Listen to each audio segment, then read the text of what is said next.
So I can only imagine that Sonic is quite a fun character to portray because he's so full of life and energy and has a kind of childlike wonder. Was it one of those characters when you're sort of getting into the booth every day and you're sort of voicing? Is it a sort of a spirit that will sort of rub off on you? Did you find you in a good mood? And you used the exact words that I tried to truly do when I was doing the voiceover, so it makes me happy. I read the script and I was like, you know what he is? He's like a little kid. He's a really excited kid that wants to do all these things and finally has a little bit of time to do them.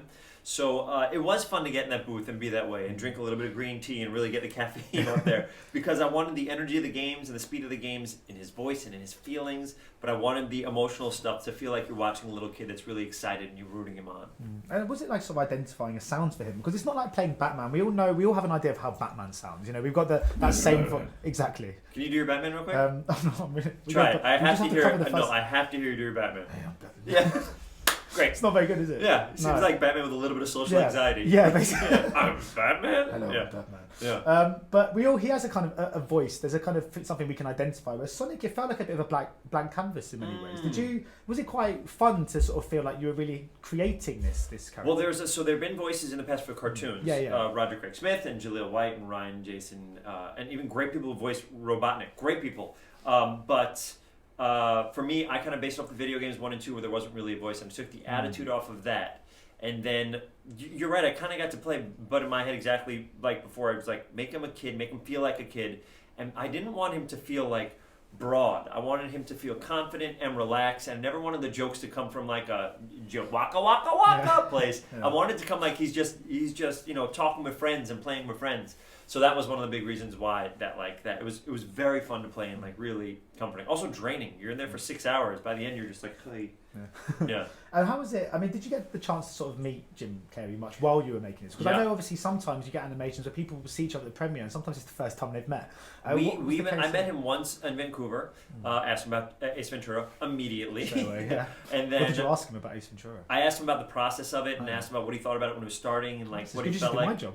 Oh my goodness, I love asking questions about. I love learning, which is a weird thing. I was a psychology and anthropology major, so the idea of going to different cultures and learning from it is still something that I get a lot of joy from. But then the only time I met him was for press, and this has been like a dream. Yeah. We get to I'm in London with one of my idols now, which is amazing. Yeah, because I was going to ask you if you have a favourite Jim Carrey movie, but you may have just answered that. No, because listen, Ace Ventura, I do have. But Dumb and Dumber, I think, is one of the best movies of all time, regardless of comedy or drama. It influenced me so much as a kid.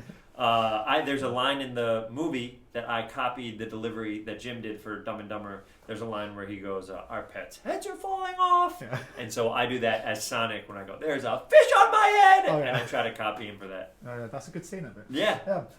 So, what is it doing? Because you've done quite a lot of voice work. Is it quite an isolated experience? I mean, because I guess it is, we've got this idea that you just walk into this sort of little booth, do your work and just leave again. Is it quite like that? Is that? It is, but the cool thing is oftentimes when you're there, if you go to the same studios, you get to know the engineers that are working, you get to know the editors, the directors. So Jeff was always there for me. Toby Asher was always there. So it's like a fun little group, and the 2 editors, so it was a fun little group of like all the same people. So we get there, it's like this nice little family, and it's like a little crew of our own. Yeah. But it's very different than being on stage when there's hundreds and hundreds of people. But you're right, it's just me. I'm acting opposite a screen.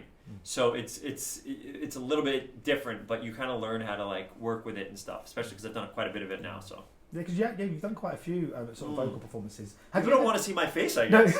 They want to see me as different animals. Yeah. But have you ever been recognised for your work from your voice? Have you ever been sort of ordering a latte and then someone in Starbucks and someone just goes, "Hang on a minute," Yeah, I ordered a latte, being like, "Hey, what's going on?" No, I you know what it is? Kids' parents will be like, "Oh, this is Dewey Duck," or "This is Sonic." And then the kid will be like, "What?" And I'll do the voice a little bit, and they'll be like, "Oh!" But the crazy thing is, with this, I've left more voice notes for parents and their kids than I've ever left for anything. This property has, like, kids are so excited about this movie, which is exciting because, hopefully people connect with it, the movie will do well, and we get to do at least one more, maybe.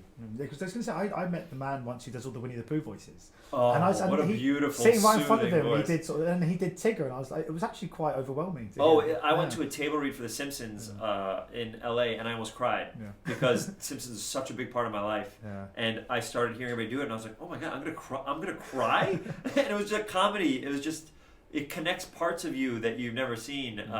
Rob Paulson is the guy who directs me for Turtles, and he can do Pinky and the Brain and Animaniacs and all this stuff. So when he did it, you're like, oh, it's like your childhood coming to you. Yeah. And talking of your childhood, oh no, are you about to bring up something I don't know about? no. Injured me since I was a kid? No, it was about gaming. I just because Sonic was my first ever game. So when I was your first console was a Genesis? My first console was a Sega. It was Master System. Oh, you guys call Master System here? Yeah, it was probably the same. And it was the first game I got. I was given it when I must have been my sort of 7th birthday. Oh, how exciting! I was just wondering if you grew up not just with Sonic, but just with games. Were you a big gamer? Huge part. We got Nintendo the day it came out. Like it was huge. It was in my sister's room. We went through every game. I went through Mario. We went through Punch Out. We went through Zelda. Was huge. And then we got Super Nintendo. And then because you were only allowed to have Super Nintendo and Genesis if you're like the richest person in the world. So David Fernandez got Genesis. So I go over to his house all day, play Genesis. He come over to my place and play Super Nintendo. And I went through all these Sega games. I went through all these. I went through Sonics. But like we love the obscure ones too. We loved like Quack Shot, which was a Donald Duck game where you shot this plunger gun.